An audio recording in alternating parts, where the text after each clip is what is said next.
Hey, here we go. Welcome back. First episode of the A5Family. Couldn't pick a better person to do it with. Good friend Tyrone Crawford. You see his jersey right here. Longtime friend. Man, y'all just give it up to Tyrone Crawford, man. Hey, man.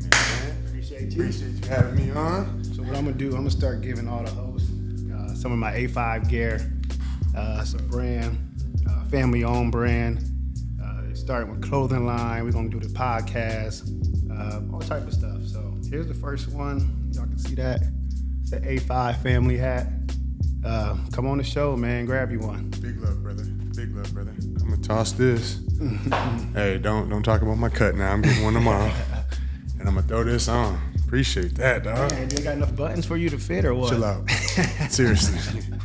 You know my hairline's messed up, boy. It's all good, man. It's been Appreciate pushing my you head. coming, man. Well, hey, thank you for having me on, dude. Oh, for sure, brother.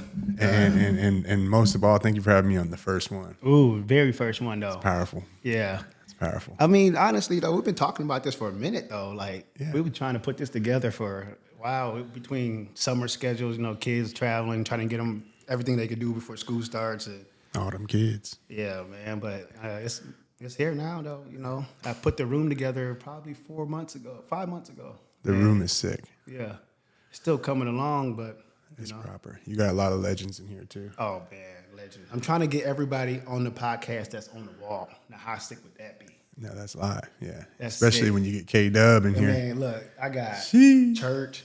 Remember Switch? I remember Switz. Yeah. Wilcox, JJ. Is that Beef? Yeah. Got Yeah. Beef, Wilbert. Wilcox was a hitter, killer. Boy, Micah. CJ I played at Iowa with. Yeah. Man, Jalen Smith, Smooth. Yeah. Ron Larry. Yeah. Yeah. Neiman's an Iowa I'm about guy. to pop up right there. That's where I'm gonna go. March. Oh, you got Uncle Ben. That's Yeah. crazy. Got my boy Benson up there. Yeah, Kurtz. Okay. Yeah, you're gonna have some shows, man. Yeah. People gotta tune into this. This is gonna be proper. For sure, man. It's more of just a relaxed show. I ain't trying to, some people would try to either make money or blow up or be one of those shows that people be like, I don't know, attacking the bad or the good or, man, I'm just here just talking. Yeah, you've always been talking like that, family, man. You know what I'm saying? So, Just good conversation when you're around Hitch, man. So Right, it's, so- I'm happy you're bringing it to people's attention, man. yeah, Good conversation. About a month ago, I wouldn't talk to nobody. That's my thing. Like I'm not a big talker, so for me to be able to do this, I think it was my time. I mean, Yeah. I don't know. I think it's good to see for people too. People followed you in the media, Yeah. throughout your career, and they're like, man, that boy says exactly what he needs to say, and he gets up out of there. Every time. But to open up a little bit, I think it's good for the people. Yeah, and I feel like it's good for me too. Yeah. because, I mean, I got a lot to say. Not a lot to say, but I mean, I can answer a lot of questions, and people really don't know me because I ain't talk much. You know what I'm saying? Yeah. Unless you know me. And you got some really good opinions, like godly opinions, obviously, but really good opinions on things. And I appreciate it when we chop it, man. So again, I'm happy you're doing this. It's pretty big. Yeah. Oh, and they don't know what they're about to see with the Madden. Oh man! Come on, man. I'm gonna put that on the back end. I mean, the new one just came out. I will say they copy NCAA, so a lot of points scored, couple jukes, touchdown. Okay. I'm an old fashioned guy. I like to play defense. Yeah, so absolutely. When the score is 40-30, I'm like, come on. So now you're trying to master the defense. I'm trying to master the defense. It's And easy you to will. score.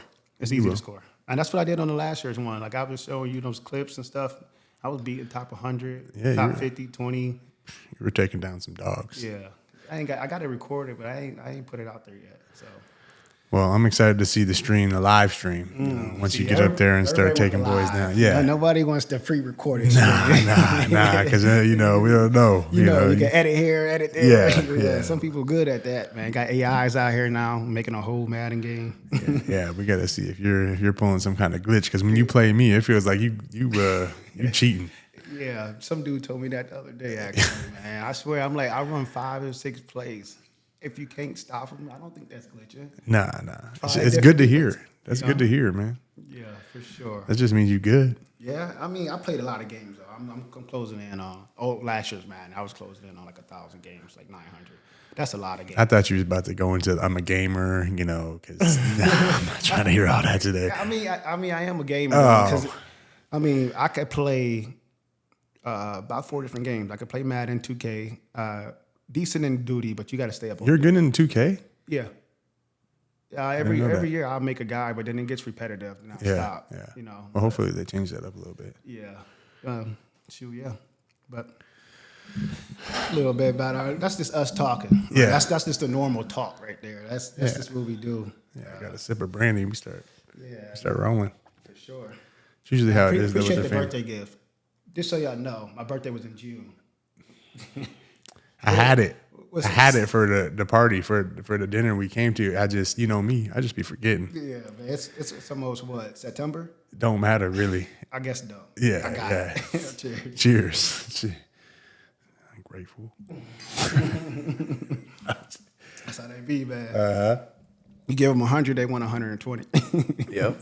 Hey, I ain't mad at them. Right. Yeah. So man, let's talk about you though. Let's start way, way, way back. I mean, like when the first time you picked up a football or, tackle somebody, or when the first time can you remember like you just like, dang, I'm playing football. Yeah. I can remember very early on, I played for a team called Windsor Police, and we had a squad, some legends in the city. And I at the time I was nervous, I was scared. I use the word scared. I don't use that anymore. You know what I'm saying? If I ever say that, my little girls will, yeah, you ain't scared. You're a gangster. What are you talking about scared? Mm-hmm. But I was at that time, I was scared to play football. I was scared to get hit. And as you know, is that my phone? I think so. Let me go turn that off. I'm sorry. That's insane. So yeah, back to you picking up on you can't really tell your kids you were scared. Yeah. But I was, young. My mom wanted me to play football. I wanted to play football. I just didn't. I was also scared to get hit, scared to hit. And as you know, after that first one, it's love, right? But right. So yeah, at the time, I was scared. But once we got going, played with on a team called Windsor Police. I think I was in grade 7, and we call it grade 7. We don't call it 7th grade in Canada. We call it grade 7. Y'all backwards on everything. You see how he do? But yeah, so pretty much I was playing tight end. I didn't get the ball much. Practice was always something I dreaded. It was something I needed to learn to love practice at that time. But it was something I dreaded. Game days, dreaded them too. Mm-hmm. And after that year, I played a year at tight end and didn't really do well. And just kind of fell out of football until I got to high school. Wow. Yeah. Dang. So. That's crazy because when I started football, I was probably about 7, and I hadn't stopped playing until I retired. Yeah, you look like you started practicing. But I mean, honestly, pit bull head. My story was kind of different than yours because my uncle was the coach, and he didn't have enough players. Oh, my uncle was my cousin Rodney Thomas. He didn't have enough players, and we were playing at Oakwood Park in South Lorraine, Ohio. And shout out Ohio. Yeah, you got to shout out Ohio. Ohio was always on the map. Yeah. And I went out there and I was playing receiver. Believe it or not, a receiver. You're the last person in the PB. I don't believe it. If someone just say, "Hey, we just need an extra receiver out there." Yeah. Who's throwing the ball in PB down the field? But sure enough, I caught a touchdown. Didn't even know I scored. I ran through the end zone, past the goalpost. Oh, that's great. So I didn't even know I scored. And then I turned around like, oh, everybody's happy. And I'm just like, I was just asleep like an hour ago. Yeah. But whatever. And then after that, I did it again. And I was like, okay, I'm doing something good. Yeah, and then from there, they was like, all right, you got to go to quarterback. And then that's why I just started running around. You were playing quarterback? I was playing running back at quarterback pretty much. Wow. I probably threw the ball 4 times, all go routes.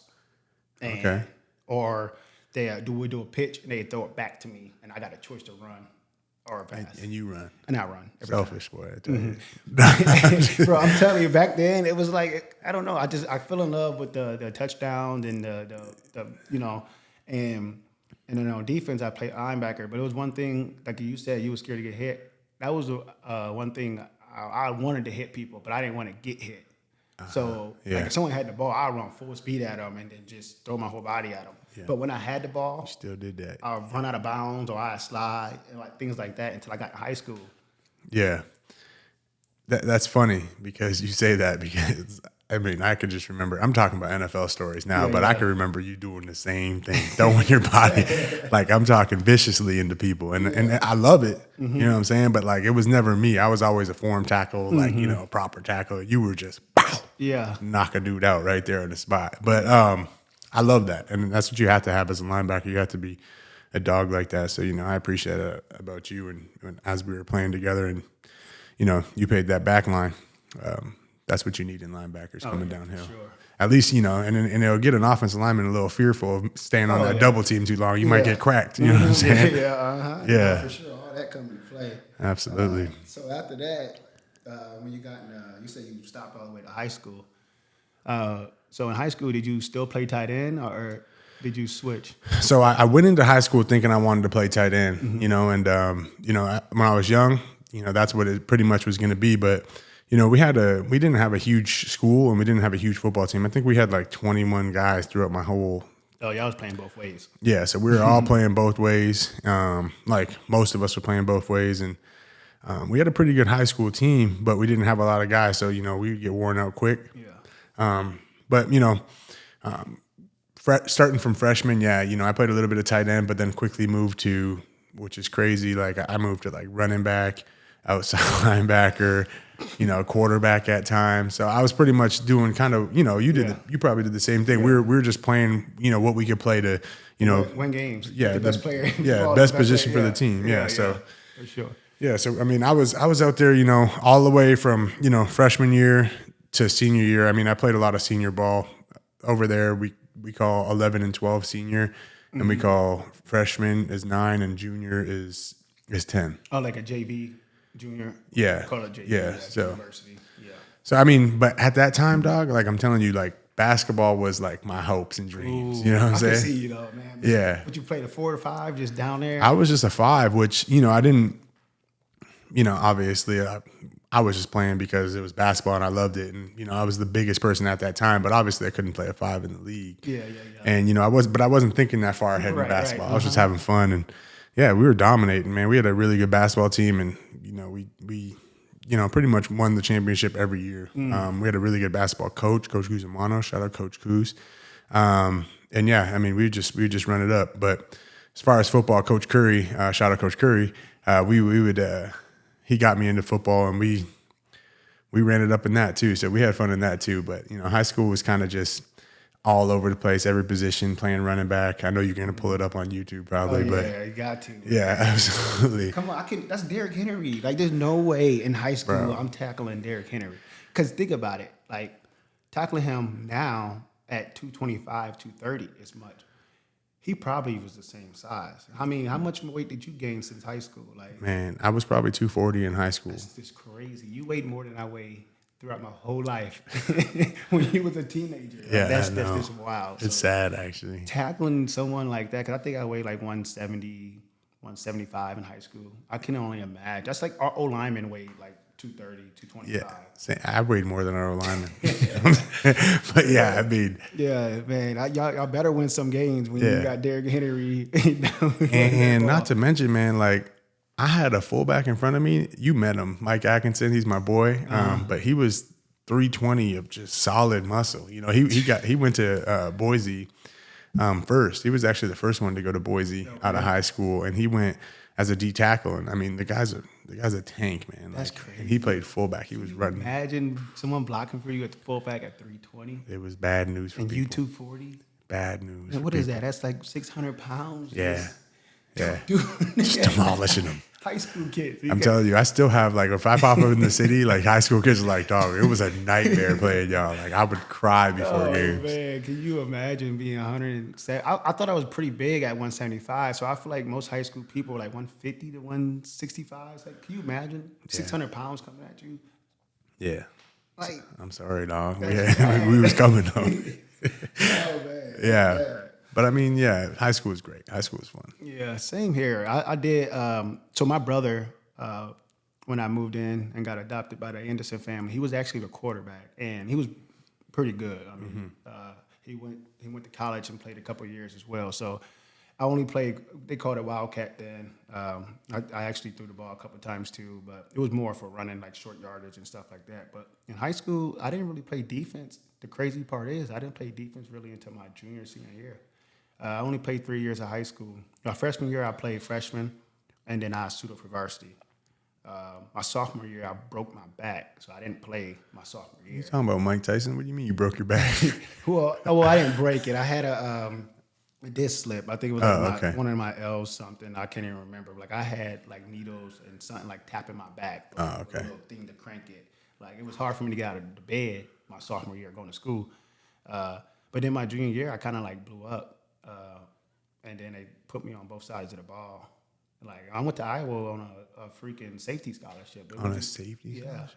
I didn't really switch to linebacker until like how did I not know that? Yeah, so it's the position I played in the league was I probably had the least amount of snaps in my whole life. Really? Yeah. That's pretty dope. Never played. I probably played running back 95% of my snaps in high school. Wow. Yeah. Yeah, that's kind of like me. High school, I did convert to, like as soon as which we'll probably talk about, but as soon as I went to junior college, I converted to D-line. Like officially, like DM, yeah. I bet that was tough. Coming from just getting the ball and scoring, running over people, and they're like, all right, take on these double teams. Yeah, and I was like a free-range linebacker in high school. Like, just go where you want and just get the person with the ball. Yeah. You know what I'm saying? Dang. But so how was that change, though? Like, because you went to JUCO first, right? Yeah, I went to JUCO route, yeah. So I went, so for me, I had grew up with learning disabilities. Like they marked me with learning disabilities, and you know I hate to be labeled now, and I hate to label anybody, but you know that's kind of what it was. You know I had learning disabilities, and maybe I didn't think that. Maybe I thought that I could have been with the other students, but yeah, learning was a little bit hard. Reading and comprehending, all that was hard. And so I grew up through that throughout grade school, and then once I got into high school, I kind of fell into these classes early on called essential classes. So essential in Canada is like there's academic, applied, and then essential. Okay. And so essential is like college level, like trade, like you're going into a trade, woodworking, metal, welding and all that. And, I did that for a year, maybe a year and a half. And, quickly my coaches, all my coaches, even my track coach, Deponio, they were all like, hey, you need to kind of, figure out how you're going to switch your classes and you're probably going to end up going to school in the States. Mm-hmm. And there's this thing called the clearinghouse. There's this thing called the SATs, ACTs, all this stuff. And boom, it all kind of hit me at once really fast. Yeah. And they were like, you need to get into at least applied classes, preferably academic. And so I started making the switch around that time, trying to, get my hours up to a point where I can clear the clearinghouse. Yeah, it's probably too late. Yeah, it was too late. Doing that, yeah. Because unfortunately, as I left, as I was trying to leave, I couldn't clear this thing called the clearinghouse, and I did okay on my SATs, but not enough without the actual courses that I needed throughout high school. Yeah, because if I'm not mistaken, I think we needed a 15 on an ACT. And something crazy. Yeah, so in order to go to get a D1 scholarship or a scholarship and go play football, I think you need a 15 on ACT with a above 2.5 GPA. Yeah. In the States. So I can only imagine how hard it is outside the States to try to get over here.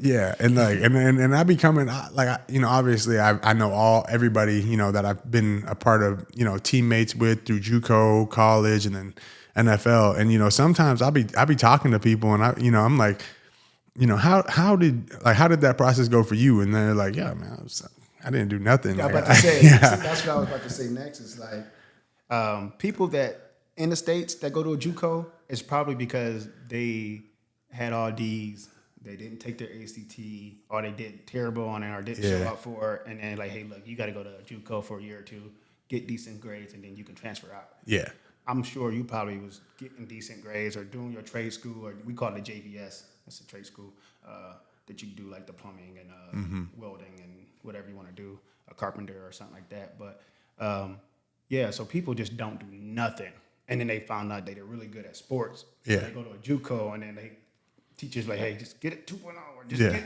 you can get to D1, and then they go. You probably just had to clear the clearinghouse, like you were saying, coming over to the States. So that's a whole different atmosphere there. And that was a tough pill to swallow, because like, I mean, if I would have came into high school with, the intention to do that, I could have did it. Yeah. Like I really could have did it. But, that's besides the fact, whatever. Everything happens for a reason, I know now, God's had me the whole time. Right. You know what I mean? He had his hands on me the whole time because everything that happened to me, looking back on it, is so God's plan. It's not even, arguable. Right. Because you still go back to your JUCO and visit family and stuff. Yeah. My family's out there, I call them my host family, but they're, I only call them my host family because that's easy to explain to people, kind of how they came into my life, but they're my family. Right.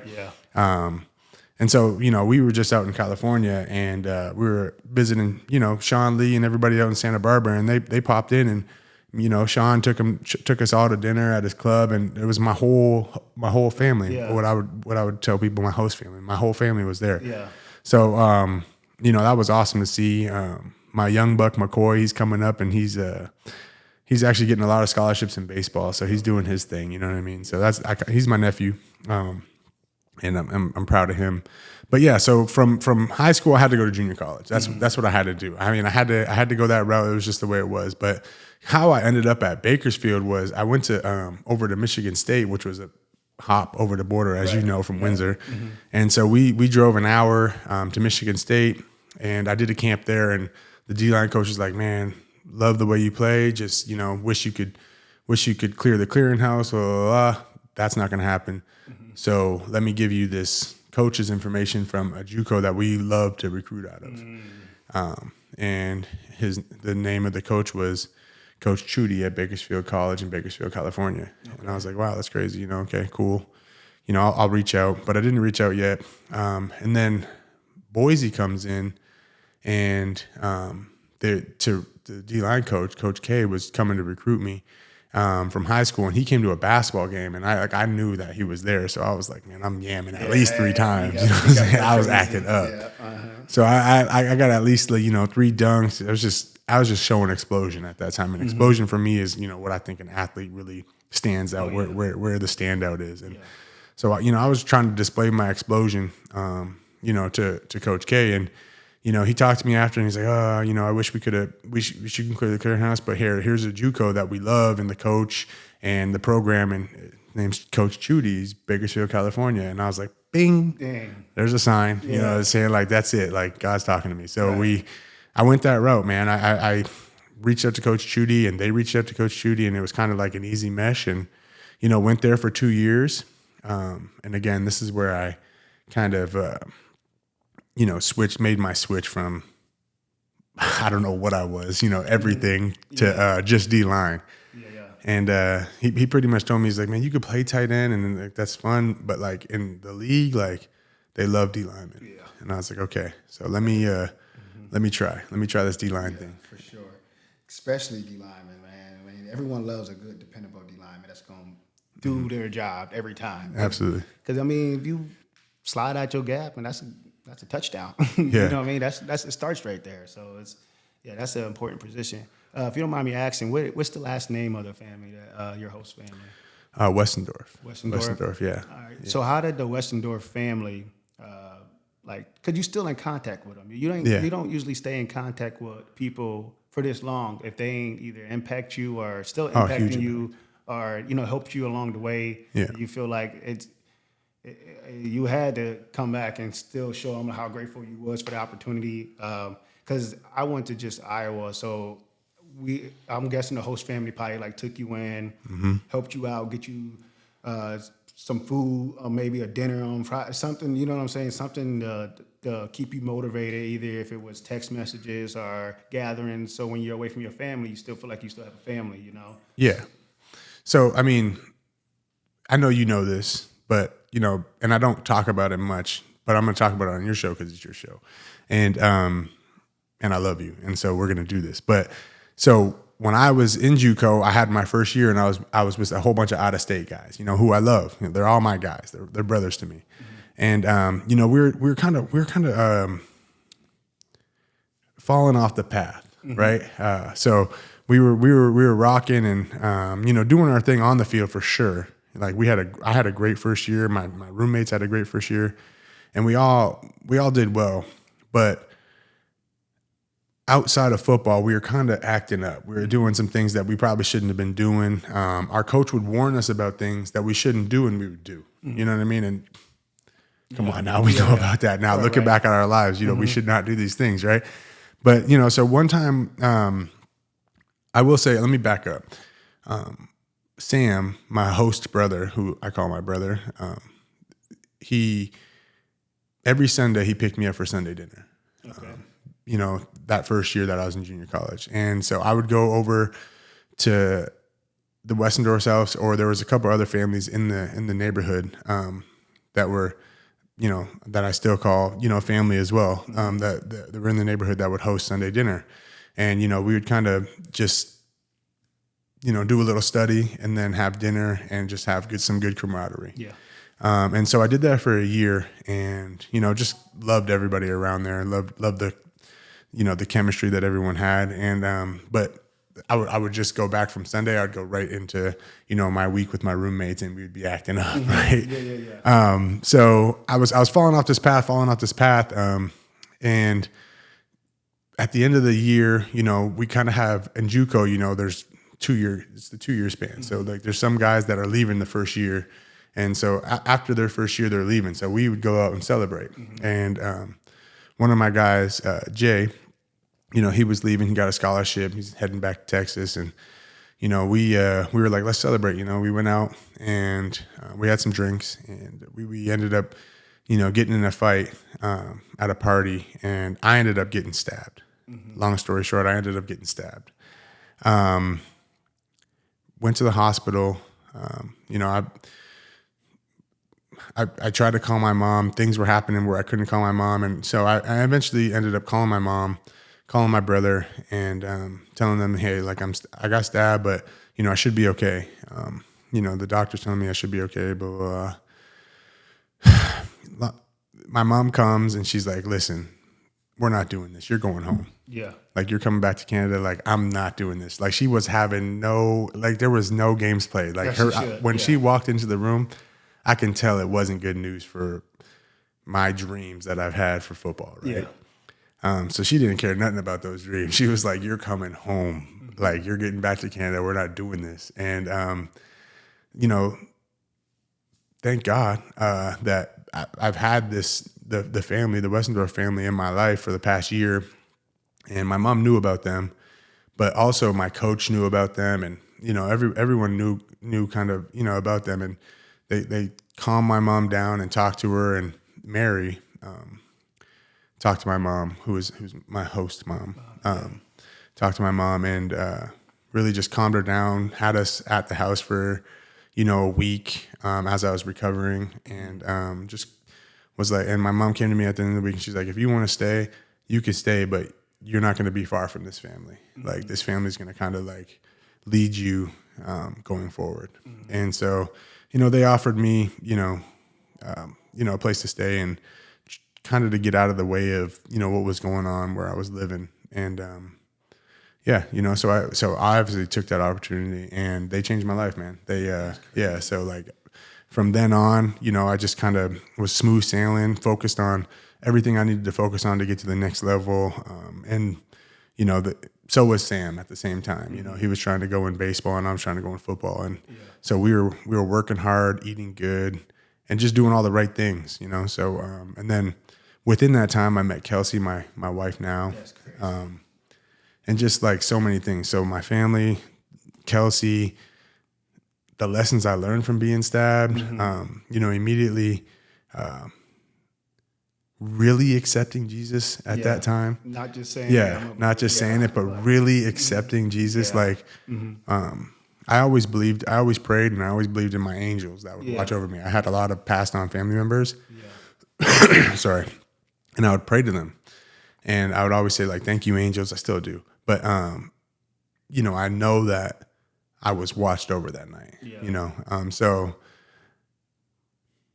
the Sunday, my family took me to church, and I started bawling, and I really accepted them in my own heart, but then out loud, right? So if I say that's the biggest thing. Out loud. You absolutely accept it by yourself, but when you're vulnerable and you're open to everybody, everybody sees it. Oh, that's how you know you really. Yeah. Well, I mean, committed. I knew I was committed on that hospital bed because I was praying so hard, and like my own kind of experience, which I'm not gonna talk about. I don't ever talk about. But it was my own kind of experience where I was like, man, ain't no way Jesus ain't real. You know what I'm saying? So you can say what you want to me. Ain't no way Jesus ain't real. Right. So that period, like, I mean, I haven't been in the Bible much before that, but that day couldn't no one tell me Jesus wasn't real. Right. So like I mean, that's where that came. And, that's kind of the story behind, my family in Bakersfield and my entire time there. I went and, didn't think I was going to be able to move my arm. I got my just hit here. So I got stabbed. Well, I got cut, 17 times. It was 17 times, right? So like there was a lot of things that were wrong with me. I had air pockets in my lungs and my arm was messed up. And I started going to a gym there with a trainer named Mahanky, and he got me back into football. And man, I went into that year, and rocked it, man. Yeah. I went crazy. So from then, I knew what it was because from the beginning, Boise would write me letters, every single game on how I did that game. So after my first year, like I think it was like right after I got stabbed as well, I kind of was like, I think I already accepted Boise's offer. And I was all about commitment. So I was like, I'm staying committed. I'm staying committed. And then second year I played it out, and about midway through, I ding, ding, ding, ding, ding, ding, ding. Probably, I don't know, 20 of the top 25 schools. Yeah. But I was like blinded to that. I was like, I'm going to Boise. They've been writing me. Coach Pete's been writing me. Coach K's been writing me. Like, it's over with. I'm going to Boise. And then that's when that happened. Yeah. That's wild, man. Like, long story, but nah, that's good though. I mean, because it needs to be talked about, because I feel like everybody has that one experience or two experiences. Some people has smaller ones or bigger ones, but it always come back to God though, because it's I feel like my experience been like I got adopted. I moved into a family right before middle school. And shoot, I don't know if my life would have been different or the same. I don't know, but I know I'm here now. So absolutely, I don't know. They don't know. It's a higher power somewhere. You know, somebody knows something, and it's it's a blessing. So that's why I always don't take none of this for granted. And I said I needed to start a podcast because there's so many people like me that need to hear this. So many people like you that need to hear this, that we're not telling nobody about it. We know it. Yeah. Like, I know your story, but what is it for me to know if I already went through it and we both accomplished the same thing? You know what I mean? Yeah. It's somebody that's probably going through it right now, because when you was going through it at that point, you was probably like, man, boy, I don't know where I'm about to end up. Man. So someone probably could be maybe not as deep, or, it could be even deeper, who knows, but if they hear this story and be like, look, man, this guy got stabbed 17 times and played 9 years in the NFL. He got 4 beautiful babies. He's been married for 9-10 years. You know what I mean? Like, it's crazy how these stories can blossom, but we don't talk about the story. It's always about the accolades, and we don't listen to how he got to that point. Yeah. You know what I mean? Yeah. No, I mean, dude, that's super dope, because that's a huge thing for me is looking back on the grand scheme of things, and for me, I know God that's like one of the main messages for somebody that's going through something is like, you know, when this is all over, you're going to look back on it and say it was just a moment in time. Yep. You know what I'm saying? It was just it was a moment. Yeah. And yes, it's hard when you're going through it. I mean, it might be so hard where, you know, like you're outside of character, right? And that happened for me many times. But in the grand scheme of things, when you look back on it, it's a blink of an eye. Blink of an eye. A blink of an eye. And, you know, I always love, you know, the story, and I've said it before, but like, you know, when you knowing that like, yo, this is going to be a blink of an eye, you fight through the storm. You know what I mean? You know you're going through it, and now you got to fight through it faster. You know, like the buffalo, they go through the storm, so they get through it faster. You know, that's something that is super important. I think it's one of, you know, the best and most talked about messages, you know, that God's trying to provide. And I feel like the biggest thing I always tell myself is like, life's not easy. So it's supposed to be hard. Absolutely. Like it's easy to do all the bad things because that's easy. It's easy. Yeah. It's very hard to do the right things. Stay disciplined. Stay poor. That's hard. Yeah. But the benefit is better. You know what I mean? That's like saying an athlete that take care of his body, gets his sleep, eat right, and he performs good. That whole week is devastating. You know what I mean? You go home and you got your kids eating steak and chicken and, you know, and then you just like, I got a game this week. Yeah. You know what I mean? So you just try to bottle that up, but then you play your 8 to 10 years and then you see like your house now, you see your kids are private school, things like that. You just like, what was worth it? Yeah. So it's like, well worth it. You put your body and your mind through all that crazy stuff in order to get rewarded, you know what I mean? Mm-hmm. But if you don't want to get rewarded, you just take the easy way out and then you never accomplish nothing. You just keep looking up to these other people. Like, how are they successful? It's not hard. I mean, it's hard work. It's hard work. But it's not hard if you just focus on, you know, doing the right things, cutting out late nights or just cutting out something that you know. We all know what's good and bad. Yeah. In the grand scheme of things, those sacrifices you make might seem like, oh man, like I really want to be doing this, but like I need to do this. But like, you know, the sacrifices in the grand scheme of things, they go by like that. Yeah. You know what I'm saying? It's like, dude, like I'm so happy I made the sacrifices I made. You know what I mean? And that's something I'm struggling with, you know, post career is, and I'm happy, you know, you're you know, pulling the trigger on things that you want to do. You know, like post career is, you know, you have to make these sacrifices. You have to make these sacrifices that, you know, might not be the thing that you want to do. Yeah, I want to sit up and play video games, but hey, like let's learn a new skill. Yeah. You know what I'm saying? Let's learn a new skill right now, and you know, use that to you know, move forward in this post career life in business. And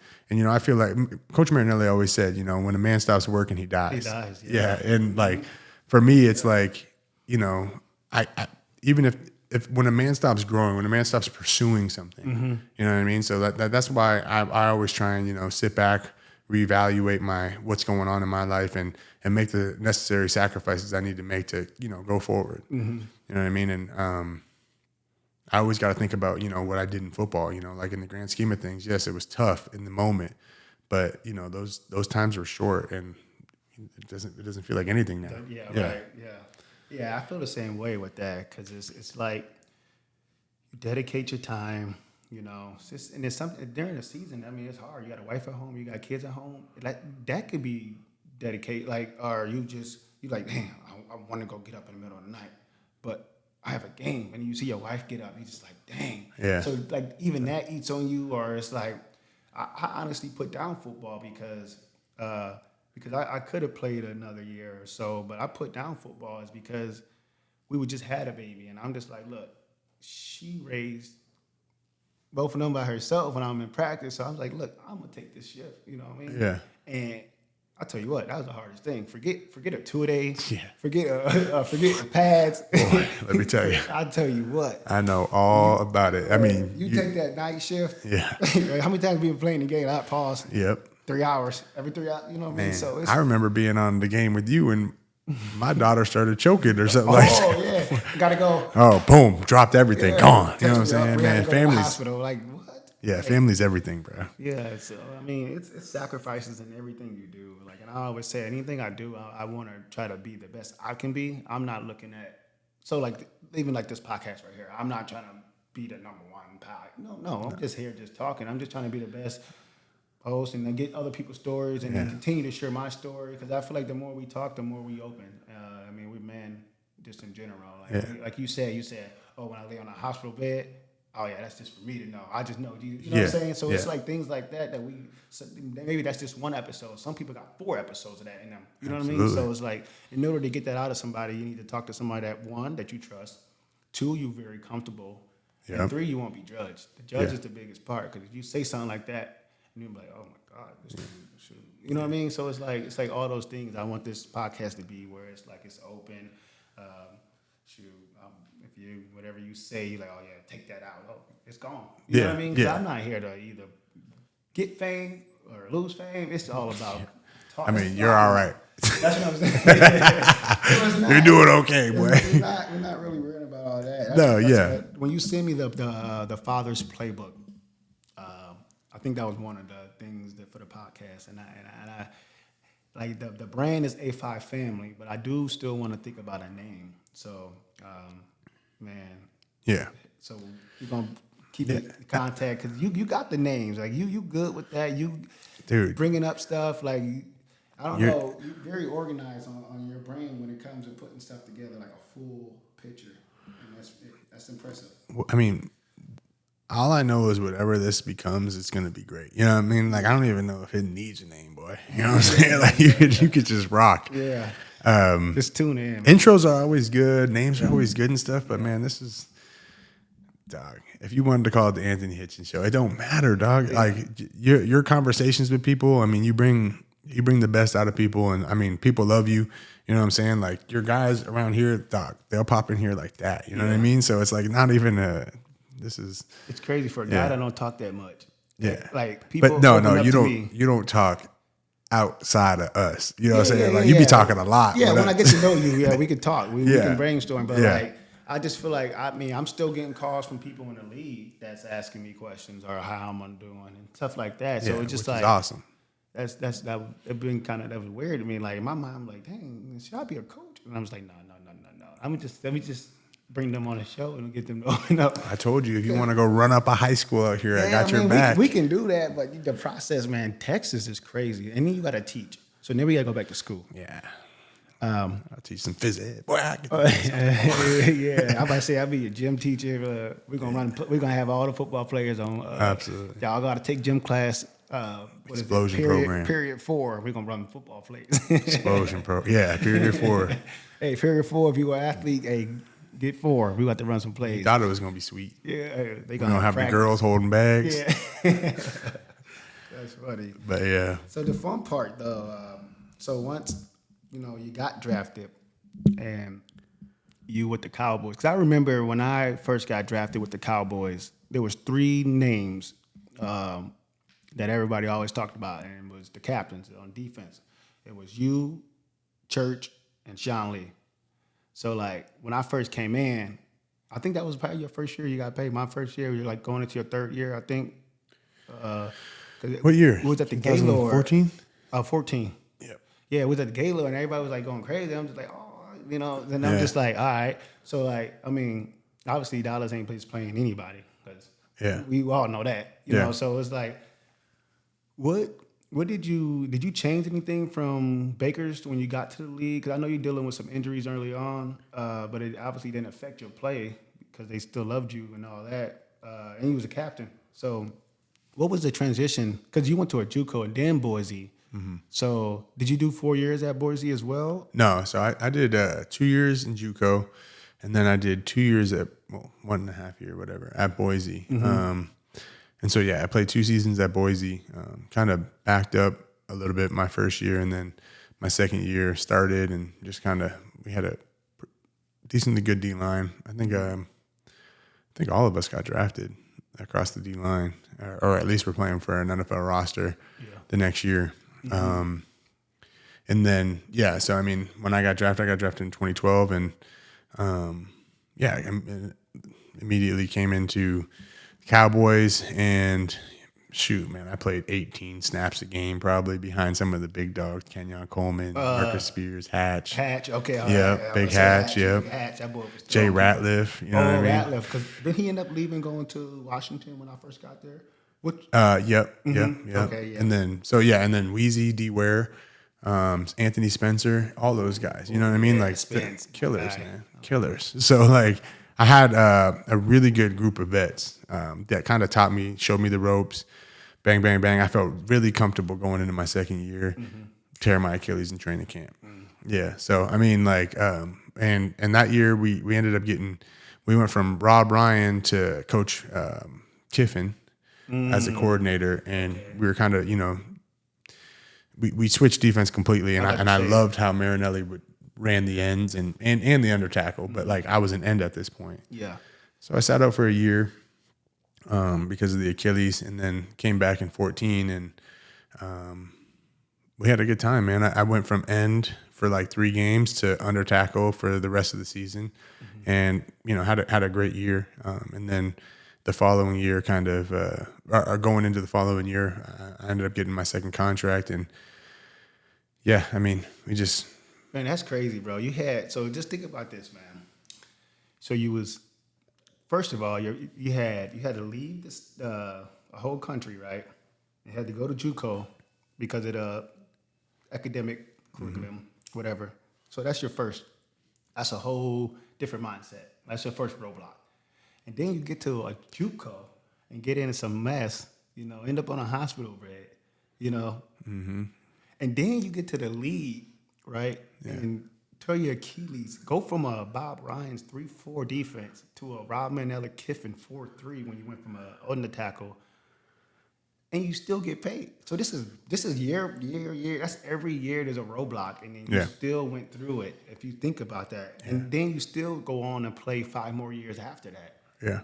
So it's like, what kept you going? Like, do you just like, I know I'm good enough, or it was just like, I know where I'm supposed to be? Because every step of the way, like most people get 1 roadblock or 2. When you had one coming out of high school, you had one in college, and then you get one when you get to the league.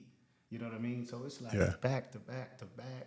It's like, and I mean, like adversity hits. We know that, right? And adversity hits, and thankfully, I had good family around me. A very good girlfriend at the time, who is now my wife, who took care of me during my Achilles, and really didn't only take care of me, but made sure I had the proper amount of protein in my diet, and all these things, and brought every meal to me while I wasn't able to do that. And then obviously my mom and my brother, extreme help during those times, and just again, man. Just kind of just riding out God's plan. You know what I mean? Don't stop. Just keep going. I mean, it's a plan, and there's a reason why like it's happening. You know what I'm saying? There ain't nothing you could do about it, but go through the storm. And in the time, there's times where you think, oh man, this storm sucks. But you just got to keep going, and rehab for something like an Achilles is insanely hard. Yeah, I can only imagine. It's insanely hard, but got through it, and again, during the storm, you're not thinking about all this, but looking back, that's the reason I went through it, for these reasons. And, got to do a lot of work with Britt Brown, with the Cowboys. And, we did workouts that, I would have never did that off season, that kind of boosted my explosion and boosted all these things about my game that I brought into the next year, and had one of the best years of my life, and ended up getting paid because of it. And again, I always prided myself off of like my report card type of thing. Like I wanted to get an A every game, so I wanted to make sure like nothing, if any explosive plays happened, it wasn't because of me. You know what I'm saying? So with Rob Marinelli, he always gave a report card, and that's kind of how I went, throughout my career. But, after that, I ended up tearing my labrum in 15, and then tearing my labrum in 16. That's just my other labrum in 16, and then tearing both my labrums and my hips later on in my career, and then on to kind of the reason why I retired was, my last little tiny ankle scope, that turned out to be, you know what it is, but yeah. That's just wild, man. To hear all that. And there's people out there 100% healthy. Yeah. That's just staying up all night, eating wrong, doing what they want. You know what I mean? And then they're going to be out the lead in 2 or 3 years. But I just feel like the key is just knowing it's going to be bad days and knowing it's going to be good days, but you treat them the same. Absolutely. You know what I'm saying? Yeah. Like, just because I had 12 tackles or something, I'm not going to work on Monday. No different if I had missed 12 tackles. You know what I'm saying? Absolutely. I approach it the same. And I think that's probably what you did too, is the reason why those injuries is like, I've been here before. Yeah. You know what I mean? Like, I've been worse, actually. Yeah, you know what I mean? I'm going to do this rehab. When I get back, I'm going to come back a beast. Yeah. So when you go through those injuries, it's a long career because you're not only, everybody's at the facility through season. And then once season ends, you're gone. You're going to do your thing. But if you have an injury, you stay. you at the Cowboys facility from start of the season, end of the season, through the off season, back into season, going all the way through season. You get another injury, back through that off season, So it was a long road for me, man. There was a stretch where I was just there the whole time. No vacations, no nothing. Then they got the captain's workout in March. So it's like most people don't really come back to April or so. But the Cowboys, I'm not sure if they still do it, but when we was playing, it was all the captains get all the players together and we would work out together. Yeah. And we would do our own thing on the field and y'all captains would lead it. So that's already coming back early. March is just crazy.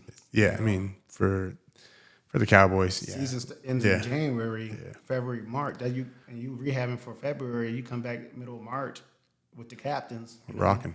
We're rocking. So that's all good, man. If there, we're gonna wrap up here soon, but if there was anything that you would change about your career, like something that you didn't accomplish, or something that maybe you didn't accomplish as an individual or as a team, or I got all that.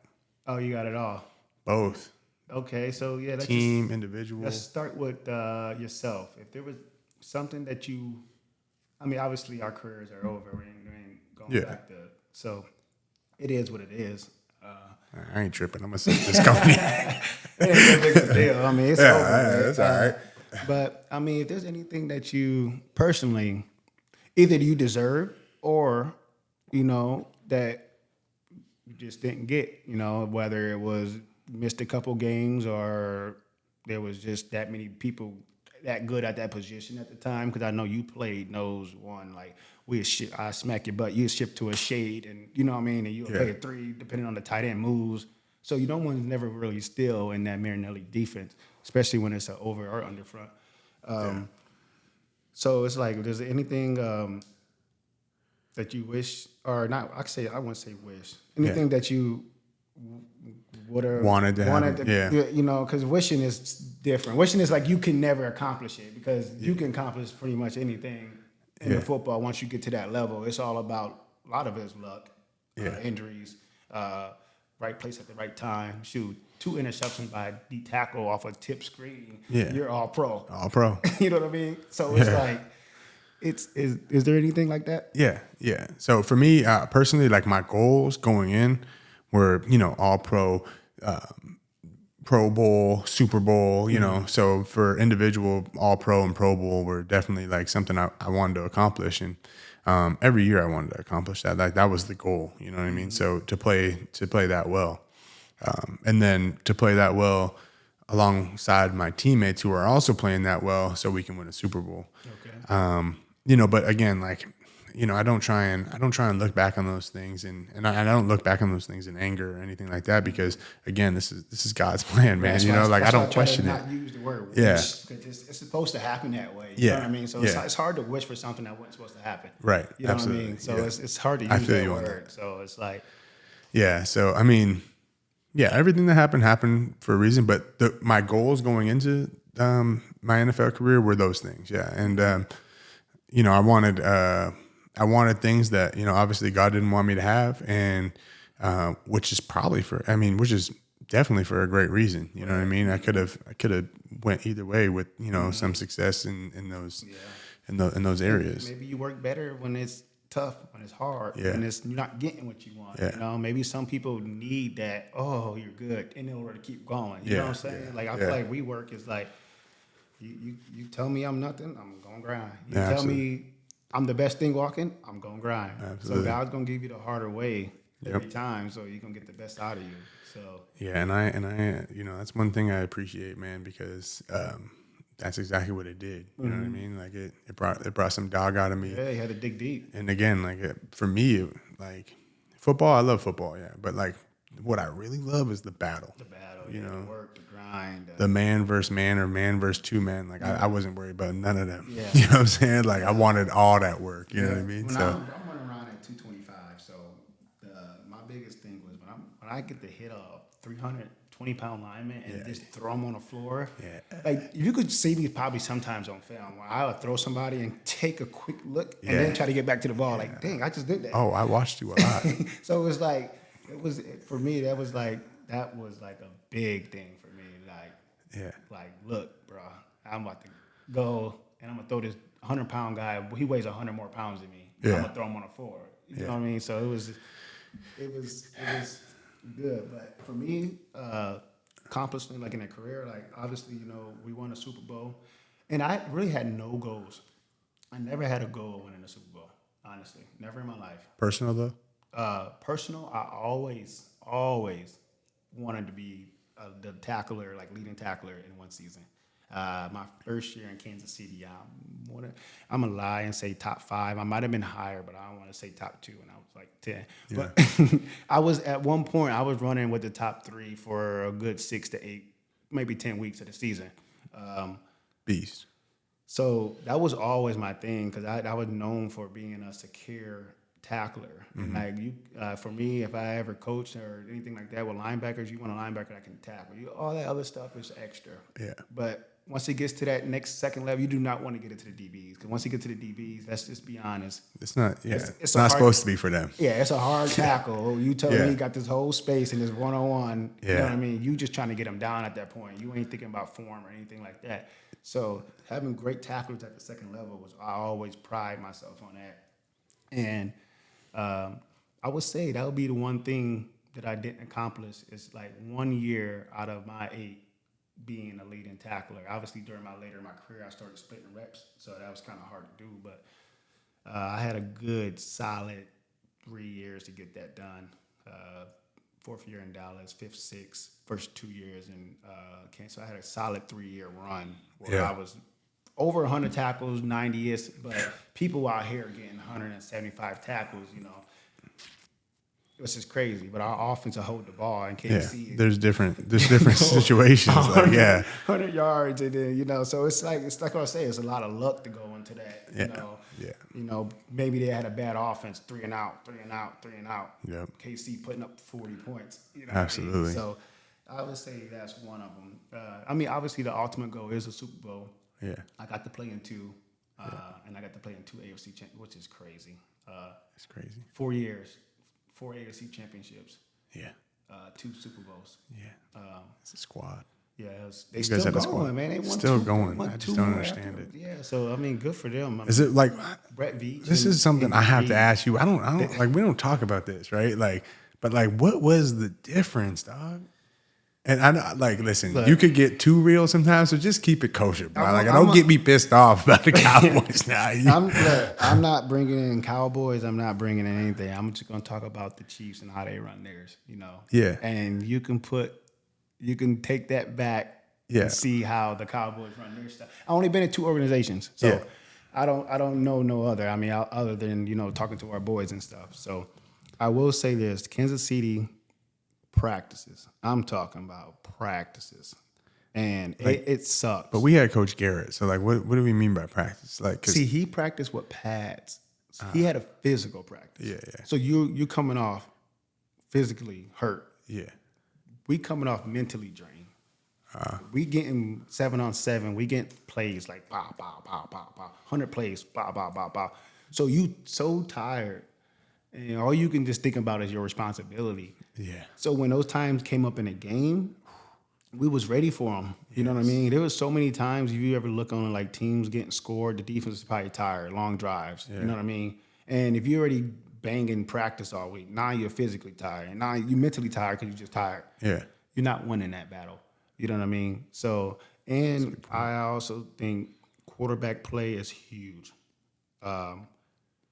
Pat Mahomes, man, I mean, obviously, you get lucky with that. Like, that's just crazy. I mean, Andy Reid been blessed with quarterbacks, and he's a great coach, and he takes his best players and put them in the best position. The guy works all day. Morning beat first one there. Probably, I'm guaranteed the last one there. Like, I know some assistant coaches and stuff like that told me, like, they work.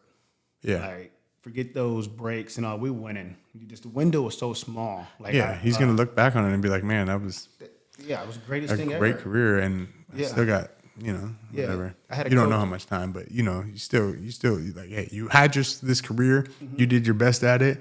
And No regrets. it's done. Just no You know what I'm regrets saying? either, though. So you're pouring it all in it, you're taking all the time in it. So when you retire, you're just not like, dang, I wish I would have did this. But the best thing a coach told me in Iowa was like, your life, just picture your life as a ruler, right? So if a ruler's right here, right? Yeah. When you born all the way until you get to the league, it's probably this much, right? When you get to the league, it's only this much out of the whole ruler. So if your NFL career, they say it's only average is 3 years. That's why you get your pension after like 4 years or 3.5 years or whatever it is. It's because it's so short. So if you live to do a 4 or 5 year career, that's a blessing. Absolutely. Right. So if you're doing 8 to 9 years out of 67 years of your life, man, that's nothing. Yeah. So it's like I almost took that as like, look, I'm about to lock in for either 1 year or, my goal was always 8 to 10. I got 8 or however long it takes me. You know what I mean? But I know those 10 years ain't nothing on a span of a lifetime. Yeah. Because if you do those 10 years, you get done. Most people only 30, 31, 32 max. You got 30 more years to live. You know what I mean? I ain't about to look back on my next 30 years. Like, God willing, for sure. Yeah, no, I know. Oh, man, I wish I would have went to bed. I wish I would have ate different. I wish I would have did more film study. You know what I mean? Yeah. So it's just like. You give it all within that short period of time. Yeah, it's not that long when you look at it like that. But when you in the process, you like, bro, I'm just trying to get to week 1. You know what I mean? That is a little regret of mine as well. I could have gave more. And I feel like every player probably has that regret and maybe thinks they have that regret, or thinks they could have did more. But most people, that's the people you want. Yeah. You don't want the people that says, oh no, I gave it all. I did everything possible. But I mean, at the same time, you can do that, but still saying you can do more. Those are people you want. You know what I'm saying? That's always trying to do more, or it's never good enough. Or Right. like when you get down, like, dang, I wonder if I should have did another sprint. Or I wonder if I should have. Oh, I could have sprinted harder on that one, knowing that you was dead tired. Like, no, you couldn't. You did it. If you would have, you would have did it. You know what I'm saying? So it's like, there's a little catch there. But I think overall, man, the way you wired and the way you shaped, there's no way. I can't even imagine that you didn't give it all you got. I gave it. But that I'm about to plug myself in a little bit. Can I plug myself a little bit? Can I plug something? So this is why I started this work program. And I've talked to you about this, but I have a work program, and it's literally, for You gotta tell them how to spell it though. yeah. So the work is with an extra K, right? And the reason why there's an extra K is because I kind of just was reminded of this when he was saying, oh, should I have done one more sprint? It's because yes, do extra, do more. And you won't regret it if you do more. You'll regret it if you stop early or maybe on time, but you won't regret it if you do more. And that's kind of the mindset I have behind this work program. And I have some challenges coming out that will definitely be available on YouTube. So definitely tune into that because that will be huge. And for young athletes, I mean, I think it's just a growth thing and something that you can go into these conversations later on, and you're going to be having podcasts about how you didn't regret not putting in everything you had to. You know what I'm saying? So that's just a little plug to my work program. Man, shout out to the work program. Hey man, we gotta get some apparel or something. Yeah, my bad. Yeah. Got the WORKK. Yeah, absolutely. That extra K, boy. Rise above the rest. Oh, okay. Now you added more now. Yeah, Okay. yeah. Man. You know how I do, man. I'll pop a couple things in here and there. Sure, man. Look, this is getting to know Tyrone, Crawford, man, all the way from Canada, a whole different country, to California, which is another whole different country. Yeah, We all know that. Yeah. Then to Texas, got their own grid. So he just been moving everywhere. And but man, I'm blessed to say this is my brother. Man, we've been rocking since 14. Many years to come. We got all of our girls. We got a lot of girls. Us together, we got 7 girls. Crazy. Roughly about the same age. So we got to get a boy out of him or something. We got to do something. Yeah, we got a boy out of my brother, but we need another boy in the crew, man. So man, one of these days we're gonna have the whole family on the podcast, and that'd be awesome. Y'all can see the whole family. But yeah, man, very first one though. Very first show, and it was a blast, man. I had a blast, man. Yeah, it was good. It was chill, you know. Yeah, like how we do. Yeah. Nothing crazy. Ain't nothing. Had some cognac in the glass. You know what I'm saying? You know what I'm saying? Wake up the little inside. Yeah, man. I always need it, you know. Yeah, nothing wrong with it. But yep, for sure, man. Another episode of the A5Family. We checking out.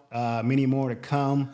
Like we said, check out the work. You said YouTube. Yeah, YouTube. It's I don't. My page is just Tyrone Crawford right now, so I'm gonna have a whole bunch of content, but definitely, within this, we're going to be, kind of commingling with each other's content. So we'll definitely, you'll definitely see it. And yeah, man, I appreciate you having me on, brother. All right, for sure, brother. Thanks. Absolutely, man. Yeah, A5Family with the work. You got to have me on again. Can I come on again? Come back tomorrow.